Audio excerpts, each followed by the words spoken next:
দাদা সাহেব, খালি কি হাত পিছনে গোটা নিয়ে হাঁটলে হবে? সামনে ইলেকশন, নির্বাচনে তো আমাদের জিততেই হবে। জনগণ দেখলে হাতটা উঁচা করবেন, আপনি যাতে জনগণ বুঝতে পারে আপনি একটা ভালো নেতা।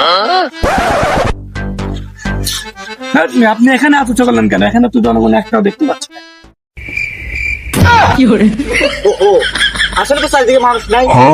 আরে এটা তো বড় কথা না, বড় কথা হচ্ছে আমি এমনি দেখলাম যে নেতারা তো ভাবটা ঠিক আছে নাকি। আচ্ছা ঠিক আছে, তাহলে চলেন সামনে যাওয়া ভাই। হারানো সকালে তোমাকে কোলে পারিনি দোলাতে, ও সেই ছেলে বেলাতে পারিনি এই পথে চলতে শেখাতে।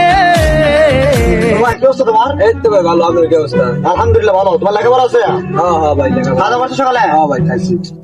তুমি তোমার রক্তের ভাই, ঠিক আছে না? আর মনে হয় আমি সামনে ইলেকশন দাঁড়াচ্ছি, অবশ্যই আমি জানি তুমি আমাকে ভোটটা দিবা। ভোট তো বাইরে চালাবো না ভাই, নেতা হিসেবে, কারণ আপনারা তো জানেন। হ্যাঁ হ্যাঁ জানি তো। আর অবশ্যই ভোটটা দিয়ে দিও। আর বাংলা তোমার রক্তের সম্পর্ক, তোমার কইজার ভাই। একটা ফোন আছে ভাই, ভাই একটা ফোন আছে। এই রাখো, আমার ছোটবেলায় কোলা করবে।